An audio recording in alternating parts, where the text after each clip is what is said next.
Bonjour à tous et bienvenue sur ce nouveau point de marché hebdomadaire proposé par la chaîne YouTrading. Nous sommes aujourd'hui le lundi 21 juin 2021 et pour commencer, lundi, nous aurons une journée assez calme en termes de diffusion macroéconomique. Nous aurons juste en Europe une intervention de la présidente de la Banque Centrale Européenne, Christine Lagarde. Mardi, nous aurons des news du côté des États-Unis avec les ventes de logements existants et une intervention prévue du président de la Fed.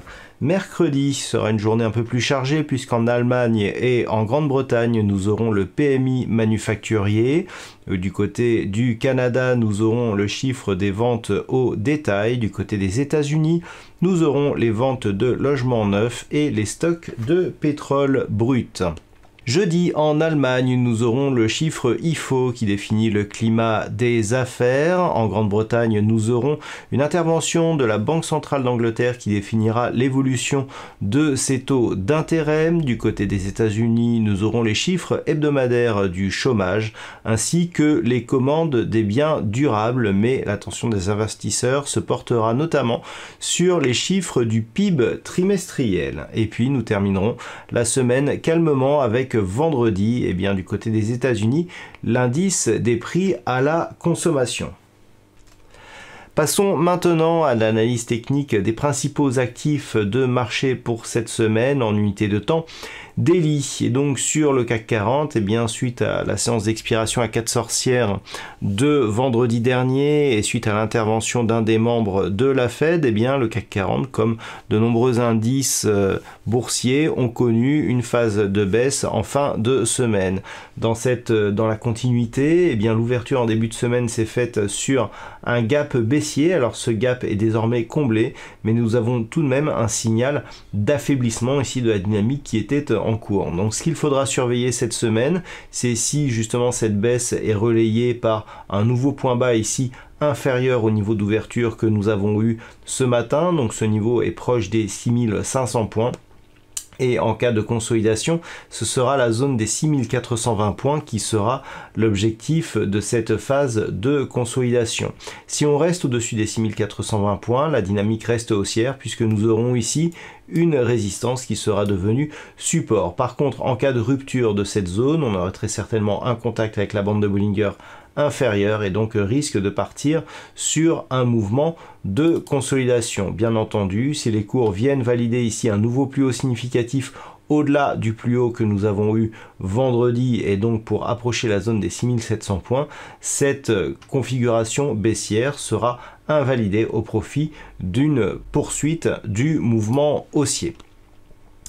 Sur le DAX, nous avons une configuration qui était bien plus neutre que celle que nous avions sur le CAC 40 et la zone de résistance ici à 15 516 points qui avait été franchie la semaine dernière a été refranchie donc à la baisse cette fois-ci et il semblerait que dans un contexte de retour à mouvement haussier, cette zone soit encore redevenu une résistance. Et puis si nous nous rapprochons, nous pourrons constater ici que nous avons bel et bien un contact avec la bande de Bollinger inférieure. Il faudra donc surveiller en cas de cassure de cette zone des 15 516 points que la moyenne mobile 20 exponentielle ici ne s'impose pas comme zone de résistance par rapport justement à ce mouvement court terme. Si tel était le cas, nous aurions un signal de changement de tendance avec risque de repartir ici sur un mouvement baissier et donc en cas de rupture ici de ce point bas significatif proche des 15 270 points, nous aurions une confirmation d'une réorientation baissière de la tendance court terme. Naturellement, si les cours repassent ici au-delà de la moyenne mobile 20 exponentielle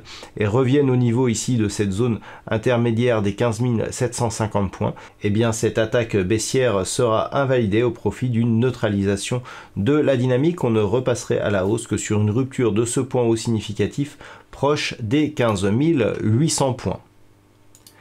Du côté des États-Unis, nous avions une zone ici de hausse portée par ce support oblique qui avait défini plusieurs points bas significatifs. Et ce qui s'est passé vendredi, eh bien, c'est que nous avons tout simplement cassé cette zone de support. Actuellement, les cours ici au niveau de futurs sont en train de remonter et valident cet ancien support oblique comme nouvelle résistance. De plus, nous avons donc un contact sur la bande de Bollinger inférieure.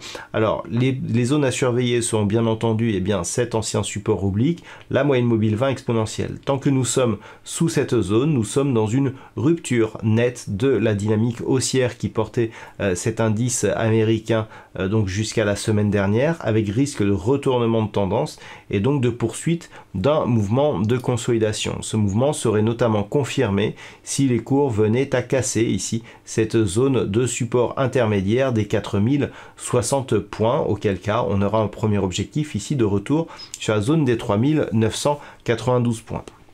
Pour invalider ce mouvement baissier, il faudrait repasser ici au-delà des 4233 points et valider un point haut supérieur à ce point haut significatif des 4267 points. Sur le Nasdaq, nous avions eu une tentative ici de rupture de cette zone des 14 060 points qui était la résistance majeure qui avait empêché ici les cours de continuer sur un mouvement haussier avec inscription d'un double top dont l'objectif avait ici été validé. Donc en revenant ici sur ce niveau, eh bien, nous pouvons constater que sur le Nasdaq, on a limité la casse par rapport à la baisse que nous avons connue vendredi puisqu'on est revenu ici sur la zone des 14 060 points mais que les cours sont de nouveau reparti au-delà de cette zone. Alors ce qui est intéressant de constater, c'est que l'on est très proche des points hauts significatifs du Nasdaq, proche donc des 14 210 points. Si nous avions cette semaine une rupture de ces points hauts avec inscription de nouveaux plus hauts historiques, naturellement, eh bien, le Nasdaq resterait dans une dynamique haussière. Passons maintenant aux matières premières avec le pétrole brut WTI qui a connu une petite phase de baisse la semaine dernière mais qui reste tout à fait dans les possibilités d'évolution ici de cette dynamique haussière. Depuis la rupture ici des 66,50 $ le baril, eh bien le WTI évolue sur une tendance relativement forte, alimentée ici par des nouveaux points hauts significatifs. Alors certes nous avons eu un retournement mais on est toujours au-dessus de la moyenne mobile 20 exponentielle et très proche ici de niveau des 72,50 $ le baril qui constitue ici une résistance intermédiaire. Donc clairement la phase de consolidation que nous avons connue vendredi ne remet absolument pas en cause la dynamique haussière. On reste toujours sur une tendance positive sur le WTI avec comme objectif moyen terme une poursuite en direction des 75 $ le baril. Sur l'or, eh bien l'or pâtit un peu plus du retour à la hausse du dollar américain. Alors on avait pourtant ici validé une cassure haussière des 1775 $ l'once. On avait cassé ici cette ancienne résistance oblique qui définissait donc une tendance baissière, mais suite au mouvement de consolidation marqué, donc nourri par la hausse du dollar la semaine dernière, eh bien on est repassé sous ces niveaux et on revient ici au contact des 1775 $ l'once. Donc pour l'instant on est toujours ici sur un test de cette zone de support dont on voit que même sur cette phase ici elle était relativement élargie. On est sur le même type de configuration. Donc si on reste ici sur une configuration où la zone 1760-1775 reste support, on sera globalement sur une neutralisation de la dynamique moyen terme. Donc l'or qui avait connu ici un point haut significatif au-delà des 2070 $ l'once lors de l'été 2020 qui depuis était dans une phase de consolidation, eh bien on pensait ici que les cours allaient reprendre une dynamique haussière dans le sillage donc de cette tendance long terme. Le fait ici que l'on reste par exemple entre 1775 et 1960 $ l'once, eh bien serait un signal de neutralisation et de possible équilibrage ici de la dynamique autour des 1860 $ l'once qui serait donc la zone médiane de ce range. Cela implique donc qu'il n'y ait pas de cassure de la zone des 1775 $ l'once, auquel cas il y aurait une neutralisation de la dynamique. Par contre, si les cours cassent ici cette zone des 1775 et reviennent tester ici la zone des 1660 1875 $ l'once. Le risque serait éventuellement de casser cette zone de point bas significatif et malgré ici la rupture de cette résistance oblique, d'alimenter une poursuite du mouvement baissier, donc depuis le point haut que nous avions eu l'été dernier. Donc attention ici à une possible poursuite ici du mouvement baissier sur le métal jaune, mais comme nous pourrons le voir d'un point de vue court terme, nous avons ici les histogrammes du MACD qui se retournent alors que le RSI sort de sa zone de survente. On peut donc s'attendre pour cette semaine au moins à un rebond technique ici en direction d'une zone proche des 1840 $ l'once. Et puis nous terminons cette analyse avec deux paires du marché Forex, donc l'euro-dollar, un petit peu à l'image de l'or, eh bien avait connu ici un rebond technique au-delà des 1.1950. On était venu chercher ici une zone intermédiaire des 1.2250, mais les cours de l'or, donc sous l'effet de la hausse du dollar, sont revenus sous la zone des 1.1950. Donc on marque ici une dynamique baissière. On voit ici que sur cette phase, on avait validé ici la moyenne mobile 20 exponentielle comme une zone de résistance.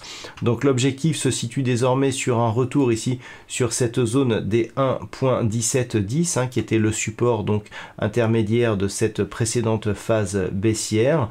Tant que l'on est sur ces niveaux, un petit peu comme sur l'or, on est plutôt ici sur une phase de neutralisation du marché. On pourrait même descendre ici jusque cette zone des 1.1620.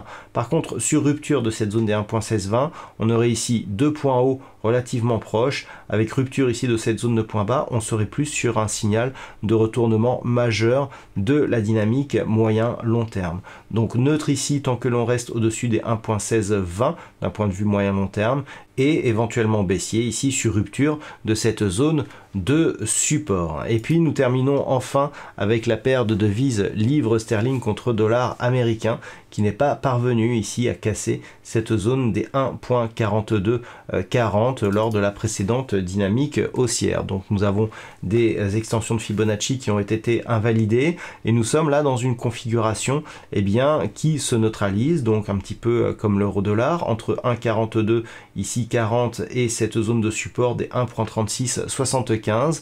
Le double contact ici sur cette zone des 1.4240 est beaucoup plus visible d'un point de vue moyen long terme. Nous avons une configuration en Adam et Ève en Adam et Ève inversé sur cette phase, et en cas de rupture ici des 1.3675, on pourrait valider donc un retournement majeur de la dynamique avec comme objectif possible ici un retour sur cette zone des 1.2850. Donc nous sommes actuellement entre ces deux zones, à savoir entre la zone ici des 1.3675 donc dont la rupture baissière pourrait nous donner un très fort signal baissier et de retournement sur cette paire de devises, et la zone ici des 1.4240 dont la rupture haussière pourrait relancer la dynamique et donc la tendance de fond. Donc tant que nous sommes entre ces deux niveaux, d'un point de vue moyen long terme, nous sommes dans un mouvement de neutralisation de cette paire de devises.